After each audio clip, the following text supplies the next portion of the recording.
Up to this point, you should have had an opportunity to explore evaluating limits using numerical and graphical approaches.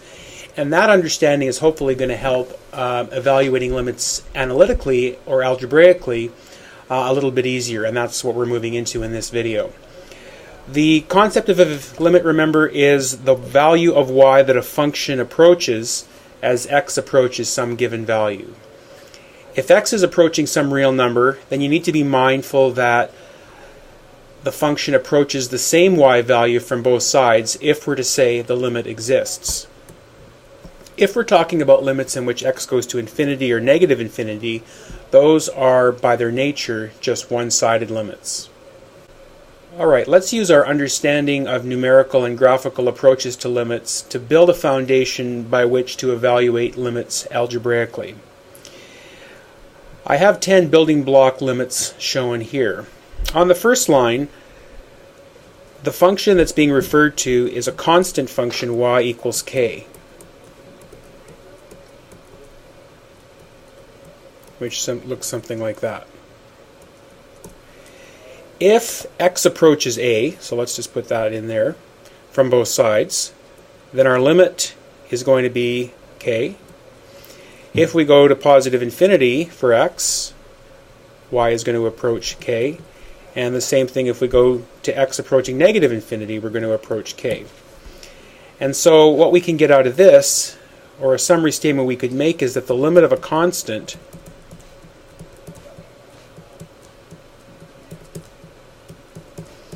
is a constant. In our second line, we're dealing here with the function y equals x, which is a linear function with slope 1 and y-intercept 0. As we approach some value a, since the function is connected, the value of y we're approaching as we approach x equals a would be the same as a. If we go to positive infinity for x, the x values get infinitely bigger. And if we go to negative infinity, the values get very small.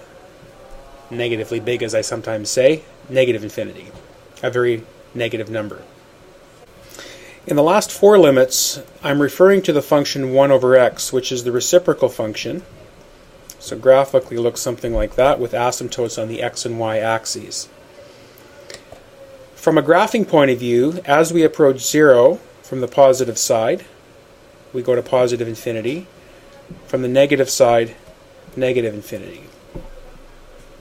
If you want to look at this from a numerical point of view, if you take a value of x close to 0 and you go 1 divided by a number close to 0, so if you went 1 divided by 0.1 or 1 divided by 0.0001, the smaller the denominator is to 0, the larger the output value, and would be negative if you had negatives involved. In fact, the same is true for any constant. If you took 6 divided by a number really close to 0, you're going to start getting a larger and larger result the closer x gets to 0.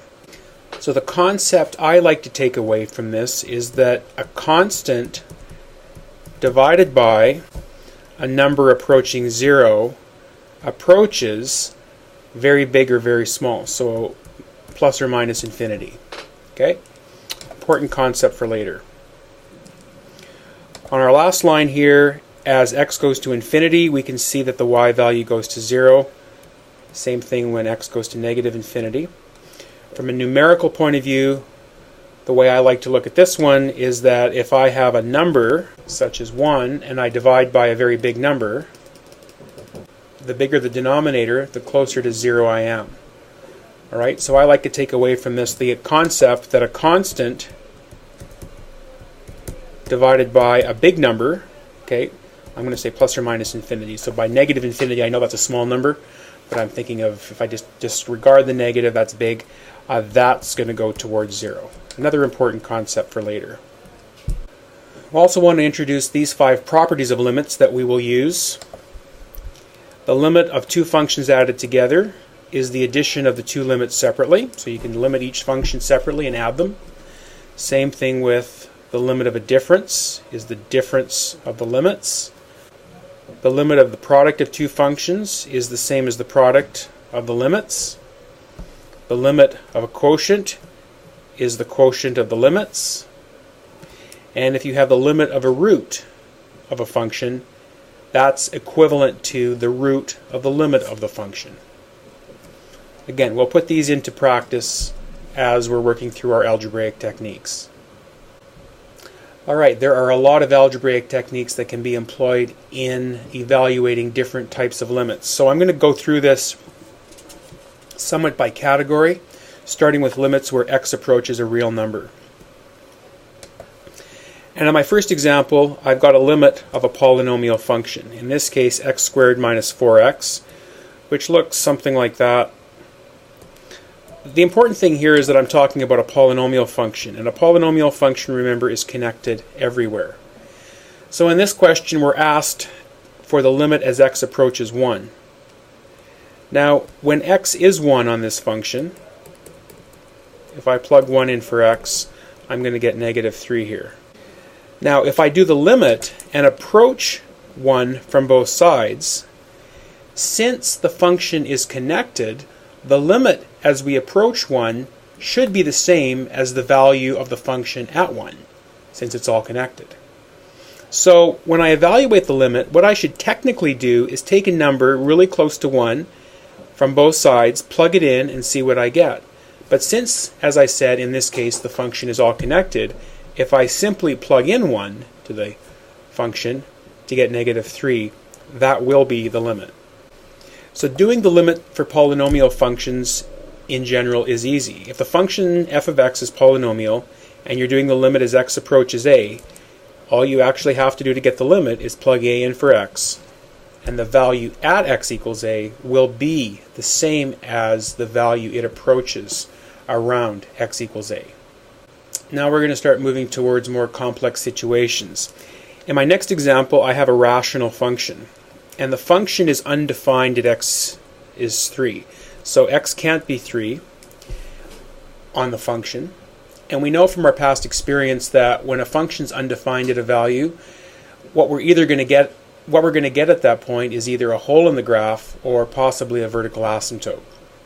So the first thing I notice with this particular function is that I could factor the numerator, which is what I'm going to do.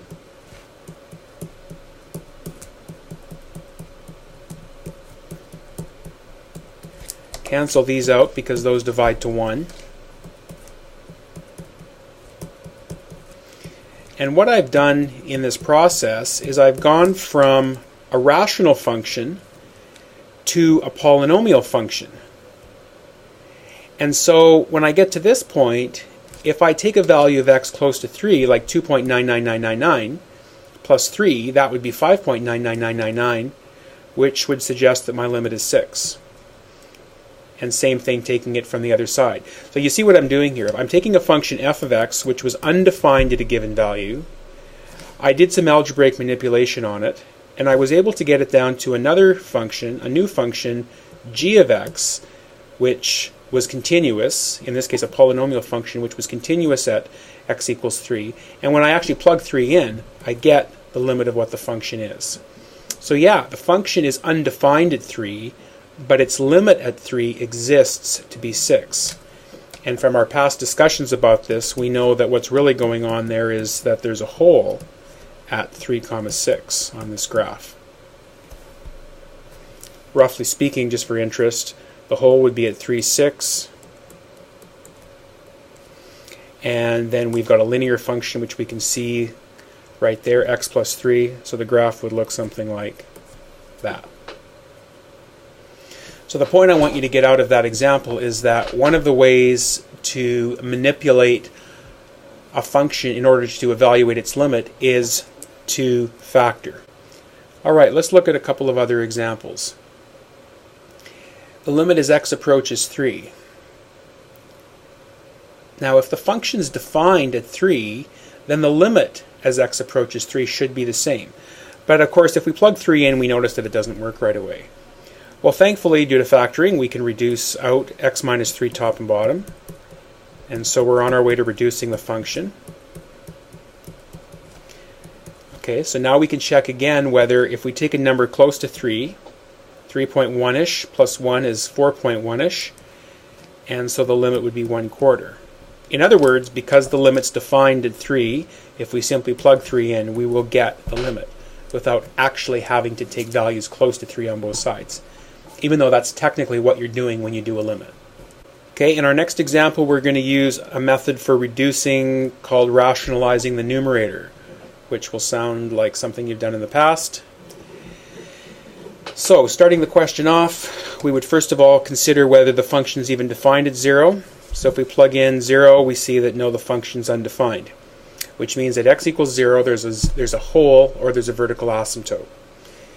That doesn't mean that the limit doesn't exist. We have to do some kind of manipulation to see if we can reduce this and then be able to plug 0 in to make it work. So in this case, what I'm going to do is a process called rationalizing the numerator. And so I'm going to multiply top and bottom of this by x plus 2 plus root 2, the conjugate of the numerator. Okay, now it may not be obvious as to where this is going, so let's just carry on. The limit as x approaches 0. If I expand the top, I'm going to get x plus 2. The outside and the inside of my FOIL will cancel out. I'll get minus 2. And on the denominator, I'm just going to leave the denominator as x multiplied by this other piece. Alright, so the 2's cancel out on top.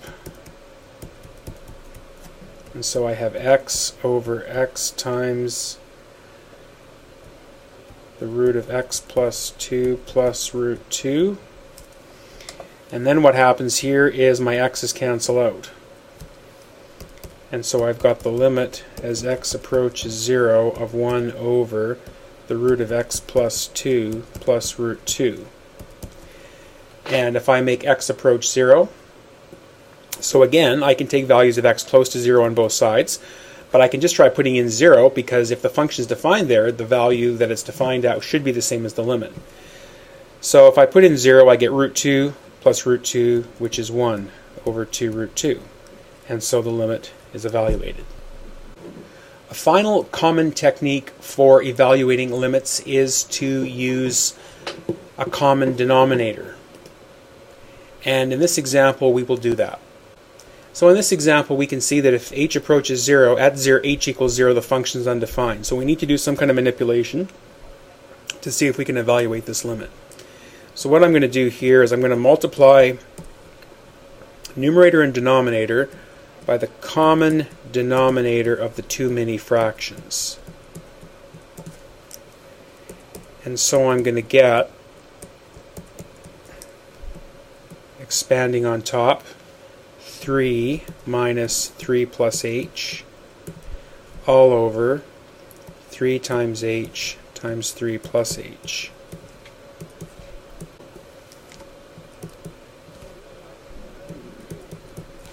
You want to keep writing the limit symbol in front of your expression until the point where you actually evaluate the limit.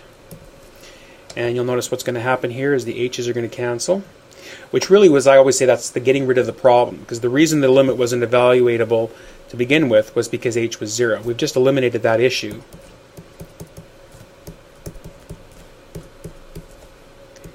And so now, when I make h approach 0, I can just make h 0 because I know the limit will be the same as the value at 0.